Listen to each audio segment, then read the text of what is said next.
बिस्मिल्लाहिर्रहमानिर्रहीम। अस्सलाम वालेकुम नाज़रीन, आप यूट्यूब चैनल देख रहे हैं। मैं इमरान खान हूँ। अब तक की सिचुएशन आपके सामने रखता हूँ। पाकिस्तान पे बाद में आ जाते हैं, क्योंकि बड़ी खबर जो है वो ईरान और इसराइल के बीच में जो एक लड़ाई चल रही है वो है। तो पहले उधर चले जाते हैं, वहाँ पर कुछ नई डेवलपमेंट्स हैं, मैं आपके साथ शेयर करता हूँ। एक तो अब मगरिब को बीच में आना पड़ जाएगा। उसकी वजह यह है कि इसराइल की सांस उखड़ रही है। ऐसा नहीं है कि इसराइल को बहुत ज़्यादा जानी नुकसान हुआ है, लेकिन जो इसराइल के साथ हुआ वो इससे पहले कभी हुआ नहीं था। ज़्यादा जानी नुकसान तो अब जो है वो हुआ वहाँ पे ईरान में, और उनके बड़े बड़े कमांडर जो हैं वो शहीद हो गए हैं। अभी जो लेटेस्ट इत्तलात हैं उनके मुताबिक ईरान के एक बड़े इंटेलिजेंस चीफ जो हैं, पासदारान इनकलाब के इंटेलिजेंस सरबराह मोहम्मद काज़मी और उनके नायब, ये दोनों इसराइली हमले में शहीद हो गए हैं। ये अभी लेटेस्ट इत्तला है। इससे पहले ये भी क्लेम किया गया कि यमन के अंदर हौसी जो एक मलेशिया है उसके चीफ, उन्हें भी शहीद कर दिया गया। तो ईरान का नुकसान बहुत ज़्यादा हो रहा है। उनके जनरल्स शहीद हो रहे हैं, उनके साइंटिस्ट शहीद हो रहे हैं, उनकी जो साइट्स हैं उनको निशाना बनाया जा रहा है, उनकी जो फील्ड्स हैं, ऑयल फील्ड्स हैं, उनको निशाना बनाया जा रहा है। तो ये ईरान के साथ हो रहा है, लेकिन ये मुसलमान मुल्कों के साथ होता चला आया, लंबे अरसे से हो रहा है। इसलिए वो बड़ी खबर बनती नहीं है। बड़ी खबर बनती है जब इसराइल के अंदर अटैक होता है। इसराइल के मुख्तलिफ शहरों से जब इत्तलात आती हैं कि वहाँ तबाही फिर गई है और वहाँ से इंसान भाग रहे हैं, लोग नीचे सुरंगों में घुस गए हैं, लोग बंकर्स के अंदर चले गए हैं, जो बाहर निकलता है वो मारा जाता है, और एक हू का आलम है पूरे के पूरे इसराइल के अंदर, एक खौफ की फिजा है। जब ये चीज़ें वहाँ से सामने आती हैं तो ये दुनिया की सबसे बड़ी खबर बनती। वो इसलिए कि अब तक इसराइल इस दुनिया के अंदर ऐसे जाहिर करता था जैसे उसे खौफ ही किसी चीज़ का नहीं है, या वो इस तरीके से दुनिया में रिएक्शन देता था, या ऐसे फिरता था अक़वाम मुत्तहिदा में बाकी जगहों पे मीडिया को इंटरव्यू देते हुए वो खुलकर कहते थे हमारी पॉलिसी है हमने बच्चों को मारना है, हमारी पॉलिसी है कि हमने इनका नस्ल कुशी करनी है। वो ये कहते थे कि हम यहाँ पे इनको नहीं बसने देंगे, इलाके खाली करवाएंगे। तो वो सारी चीज़ें जिनको इंसानी हकूक़ की खिलाफ वर्जियाँ कहा जाता है वो इसराइल खुलकर करता आया है।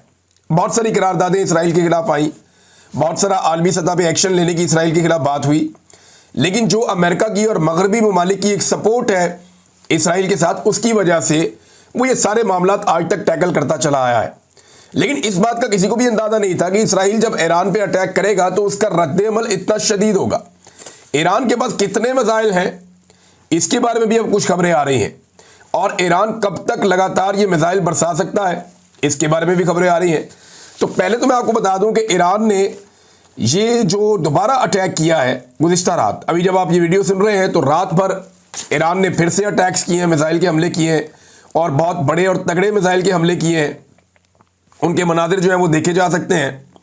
ख़ास तौर पे गज़ा के वो लोग जो हमेशा इसराइल की तरफ ये देखते रहते थे कि वहाँ से मिसाइल आएंगे और आकर हमारे इलाकों पर गिरेंगे, अब वो पहली मरतबा विटनेस कर रहे हैं कि कहीं और से मिसाइल आ रहे हैं और वो आकर वहाँ गिर रहे हैं जहाँ से मिसाइल आया करते थे।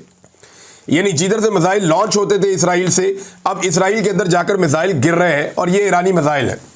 अगर आप उनकी ऑडियो सुने तो वो अरबी बोलते हैं लोग, और वो बड़े पुरजोश हैं, बच्चे नारे लगा रहे होते हैं, ऊंची ऊंची बोल रहे होते हैं, बल्कि उन मिसाइलों को वेलकम कर रहे होते हैं जो जाकर इसराइल में गिरते हैं। यानी यहाँ मैं वीडियो देख रहा था तो उसके अंदर ये लोग ऐसे देख रहे हैं मिसाइल गिरते हुए कि जैसे उनकी सारी नेक तमन्नाएं, दुआएं, उनकी सारी विशेज़ उन मिसाइलों के साथ हैं कि रास्ते में तबाह होने की बजाय वो मिसाइल जाए और जाकर अपने टारगेट को हिट करें। तो जब जब कोई टारगेट पे जाकर मिसाइल गिरता है, चाहे बैरूत से लोग देख रहे हैं, चाहे लोग खड़े होकर देख रहे हैं गज़ा से, वो फिर उसको सेलिब्रेट करते हैं, वो उसके ऊपर अल्लाह अकबर के नारे लगाते हैं। तो यहाँ क्योंकि एक रिफ्ट पैदा हो चुकी है इस रीजन में, और एक लगातार लड़ाई इसराइल और इस खित्ते में बाकी जो मुसलमान लोग हैं उनके बीच में चल रही है, स्पेशली गज़ा और बैरूत पे जैसे ये अटैक करते हैं, दीगर जगहों पे करते हैं, तो इसकी वजह से एक रिफ्ट है और वो अब नज़र आ रही है। यानी हमने ये मनाज़िर भी देखे हैं कि जब कभी गज़ा के अंदर आकर बम गिरते थे तो इसराइल में पहाड़ियों पर बैठे हुए बहुत सारे इसराइली लोग जो हैं वो सीटियाँ बजाते थे, तालियाँ बजाते थे, खुश हो जाते थे।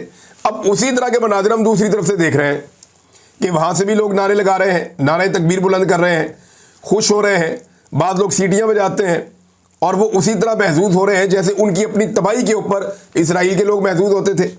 तो ये पूरा खित्ता एक जंगी जनून की लपेट में है, और ये मामला अभी इस दफ़ा तो इसराइल ने शुरू किया, और नॉर्मली ये इसराइल ही शुरू करता है क्योंकि वो गज़ा को खाली करवाना चाहता है। अक़वाम मुत्तहिदा की करारदादें आप उठा लें, जितनी भी बातें आज तक आलमी सतह पे हुई हैं, यूरोपीय यूनियन के आप उठा लें डॉक्यूमेंट्स, वो भी यही कहते हैं कि इसराइल ज्यादती कर रहा है, ज्यादती बंद करे।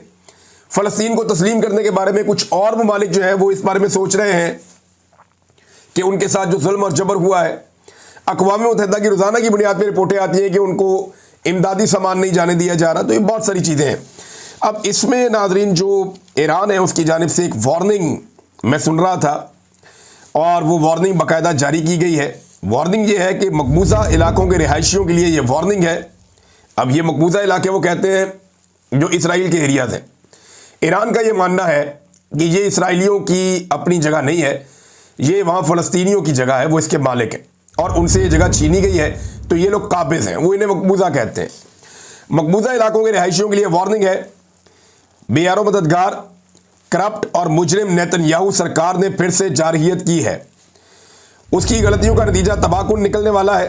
बच्चों के कत्लेआम करने वाले मुजरिम रजीम को सबक आमोज और अफसोसनाक रद्दअमल देने के अलावा अब कोई चारा नहीं बचा। ईरान के बहादुर और ताकतवर मुसल्लह अफवाज के पास कोई और रास्ता नहीं बचा। बहादुर ईरानी जंगजुओं के तबाहकुन जवाबी हमलों का दायरा मकबूजा इलाकों के तमाम हिस्सों पर मुहित होगा। ये वार्निंग दे रहे हैं कि आने वाले वक्त में हम जितने मकबूजा इलाके हैं उन तमाम के ऊपर अब अटैक करने जा रहे हैं। आने वाले दिनों की ये वार्निंग है, मकबूजा इलाके खाली कर दिए जाएं क्योंकि मुस्तकबिल में आपके रहने की ये जगह नहीं बचेगी, और यानी ये जगह इस काबिल ही नहीं होगी कि आप यहाँ पे रहें, लिहाजा इलाका आप खाली कर दें। हालिया रातों में ये तजर्बा या जो भी हालिया रातों में अटैक किया गया ईरान की जानिब से, वो हसास इमारतों और अहम अहदाफ तक महदूद रहा है। जो मौजूदा रजीम के अहम अहदाफ है वहाँ तक महदूद रहा है, लेकिन अब ये हमले शिद्दत इख्तियार करेंगे। अब ये बता रहा है ईरान के जनाब अब हम हमले का दायरा बढ़ाने वाले हैं, लिहाजा सिविलियन यहाँ से निकल जाएं और जाएं। और यहाँ पे जो रजीम है नेतन्याहू का, ये बड़ा जालिम है, ये बच्चों को कत्ल करता है और अब इन्हें इसका सामना करना पड़ेगा। और ये लड़ाई इसराइल ने शुरू की है, जिसके नतीजे में जारहियत के नतीजे में हमारे पास कोई रास्ता नहीं है इसका जवाब देने के अलावा। तो ये है नाज़रीन ईरान का मौक़िफ़। दूसरा, मैंने आपको बताया था कि बाकायदा जो सुप्रीम कमांडर हैं उन्होंने ये कह दिया ईरान के कि जनाब हम तो अब एटम बम बनाएंगे, अगर आप बना सकते हैं, आप रख सकते हैं, तो हम क्यों नहीं रख सकते? आपके पास अगर तबाही फैलाने वाले हथियार हैं तो हमारे पास क्यों नहीं हो सकते? आप होते कौन है ये फैसला करने वाले कि हम क्या रखेंगे और क्या नहीं रखेंगे? तो ये अब इस मौक़िफ़ के ऊपर ईरान आ गया। ये वही ईरान है जो कॉपरेट करता था, ये वही ईरान है जो एग्रीमेंट साइन करता था, ये वही ईरान है जो इंस्पेक्शन भी करवाता था, ये वही ईरान है जो डील भी करना चाहता था, ये वही ईरान है जो बैठ के मुज़ाकरात की टेबल पे बार बार आता था। बल्कि मुज़ाकरात जारी थे जब इसराइल ने अटैक किया और उसके बाद मौखर हो गए। अब वही ईरान कह रहा है जी हम बनाएंगे बम।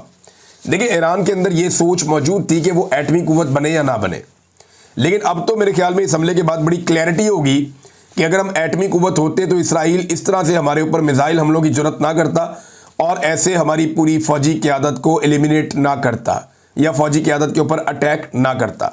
कुछ और इतलात भी आ रही हैं नाज़रीन, और ये इंटरनेशनल मीडिया में छपी हैं।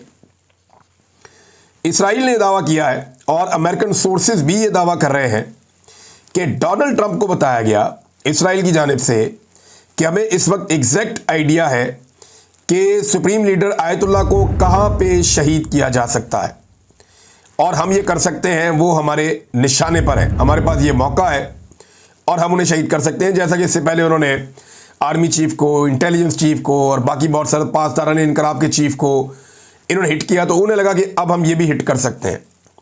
तो इसराइल ने जब डोनाल्ड ट्रंप को ये प्लान दिया तो अमेरिकन मीडिया ये क्लेम कर रहा है, पता नहीं ये सच्चा है या झूठा है, लेकिन अमेरिकन मीडिया का क्लेम है और वहाँ पे डिफरेंट न्यूज़ चैनल्स के ऊपर ये चल रहा है।